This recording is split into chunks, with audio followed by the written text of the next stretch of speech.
Sirkuit Jerez kembali menjadi panggung pembuktian bahwa peta persaingan balap dunia mulai berubah, dan perubahan itu datang dari arah yang sebelumnya sering diremehkan.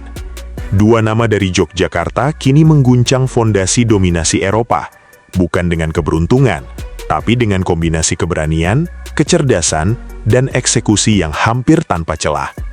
Veda Ega Pratama dan Kiandra Ramadipa tampil seperti dua sisi dari koin yang sama, agresif namun terukur, nekat tapi penuh perhitungan. Semua mata awalnya tertuju pada barisan depan, tempat para pembalap Eropa biasanya mengunci jalannya balapan sejak lap pertama. Namun skenario itu runtuh perlahan. Veda yang memulai balapan dari posisi ke-17 tidak menunjukkan tanda-tanda panik. Justru dari situlah cerita besar dimulai. Dalam beberapa lap awal, ia mulai memotong satu persatu pembalap di depannya, dengan gaya yang efisien, tidak berlebihan, dan yang paling mencolok, minim kesalahan. Di lintasan yang terkenal teknis seperti Jerez, pendekatan seperti ini bukan hanya efektif, tapi juga sangat jarang dilakukan oleh pembalap muda. Setiap overtake yang dilakukan Veda terasa seperti hasil kalkulasi matang, bukan sekadar insting sesaat. Ia tidak memaksakan masuk di celah sempit jika tidak benar-benar yakin, tapi begitu peluang muncul, eksekusinya bersih. Kombinasi ini membuatnya mampu menjaga ritme tanpa merusak ban terlalu cepat. Saat pembalap lain mulai kehilangan grip di lap-lap akhir, Veda justru terlihat semakin stabil. Hasilnya adalah comeback luar biasa hingga finish di posisi ke-6, sebuah pencapaian yang bukan hanya mengundang pujian, tapi juga kekhawatiran dari rival-rivalnya. Lebih dari sekedar posisi finish, yang membuat performa Veda begitu mengancam adalah konsistensinya. Dengan 37 poin di klasemen rookie, ia tidak hanya bersaing, ia memimpin. Dan ini bukan kebetulan.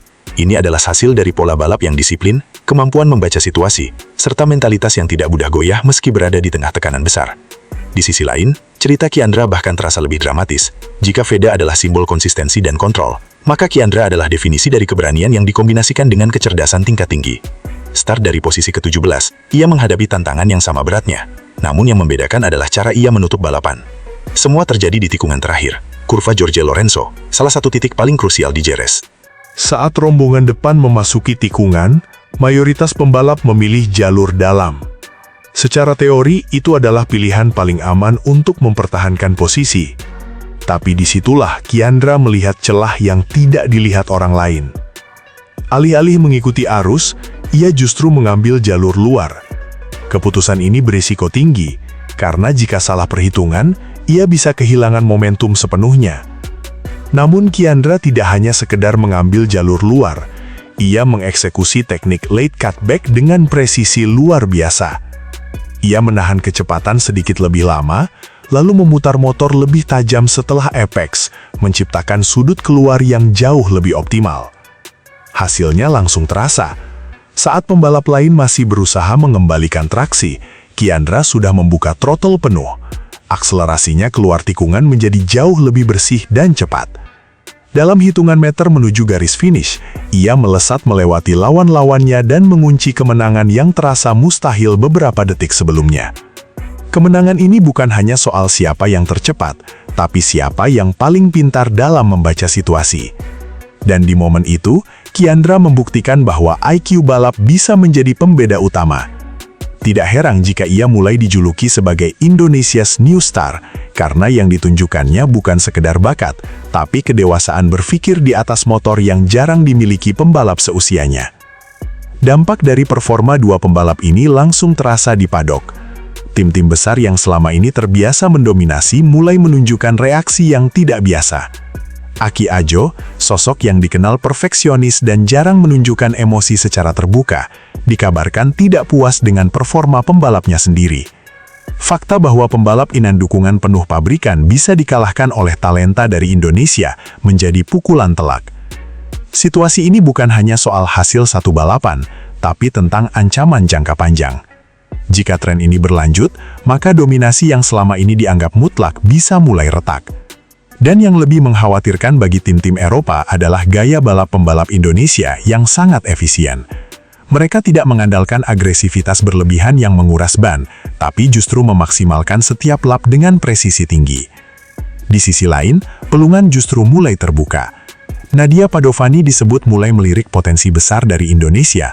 Ketertarikan ini bukan tanpa alasan. Dalam dunia balap modern, efisiensi adalah kunci. Pembalap yang bisa cepat tanpa mengorbankan ban memiliki nilai yang sangat tinggi, terutama dalam balapan yang semakin kompetitif. Pendekatan yang ditunjukkan oleh Veda dan Kiandra dianggap sebagai paket lengkap, cepat, cerdas, dan hemat sumber daya. Ini adalah kombinasi yang sangat dicari oleh tim-tim besar, dan jika momentum ini terus dijaga, bukan tidak mungkin pintu menuju level yang lebih tinggi akan terbuka lebih cepat dari yang diperkirakan. Efek dari kebangkitan ini juga terasa di kawasan Asia Tenggara. Selama ini, persaingan regional seringkali menjadi batu loncatan menuju level dunia. Namun kini, Indonesia tidak lagi sekedar bagian dari persaingan itu. Indonesia mulai memimpin. Pengakuan bahkan datang dari rival sendiri. Hakim Danis mengakui bahwa level kompetisi tahun ini meningkat drastis. Pernyataan tersebut mencerminkan perubahan persepsi yang sedang terjadi.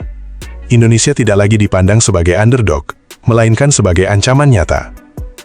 Ini adalah perubahan besar, karena dalam dunia balap, persepsi seringkali memengaruhi strategi. Ketika lawan mulai menganggap Anda sebagai ancaman, mereka akan mengubah pendekatan mereka, dan itu membuka peluang baru untuk dieksploitasi. Lebih jauh lagi, keberhasilan ini tidak terjadi secara instan. Ada sistem pembinaan yang bekerja di belakang layar. Program yang dijalankan oleh Astra Honda Motor menjadi fondasi penting dalam membentuk karakter pembalap seperti Veda dan Kiandra. Fokus tidak hanya pada kecepatan, tapi juga pada mentalitas, strategi, dan kemampuan membaca balapan. Hasilnya adalah generasi pembalap yang tidak hanya berani, tapi juga cerdas. Mereka tidak sekadar ingin menang, tapi tahu bagaimana cara menang. Ini adalah perbedaan besar yang mulai terlihat di lintasan. Melihat tren yang ada, spekulasi tentang masa depan pun mulai bermunculan. Tahun 2027 disebut-sebut sebagai titik potensial di mana perubahan besar bisa terjadi. Veda diprediksi naik ke Moto2, sementara Kiandra berpeluang masuk ke Moto3 World Championship. Jika skenario ini benar terjadi, maka The Yogyakarta Connection bisa menjadi kekuatan baru yang mengubah dinamika persaingan di level tertinggi. Bayangkan dua pembalap dengan gaya berbeda namun saling melengkapi, bertarung di panggung dunia dengan pengalaman dan mentalitas yang sudah terasa sejak dini. Ini bukan lagi mimpi, tapi skenario yang boleh terlihat realistis. Yang membuat cerita ini semakin menarik adalah bagaimana semuanya terasa seperti awal dari sesuatu yang lebih besar. Kemenangan, comeback, dan tekanan yang diciptakan bukanlah akhir, melainkan sinyal bahwa era baru sedang dimulai. Dunia balap kini mulai memperhatikan, bukan karena penasaran, tapi karena waspada. Indonesia tidak lagi datang untuk belajar, Indonesia datang untuk bersaing, dan lebih dari itu, untuk menang.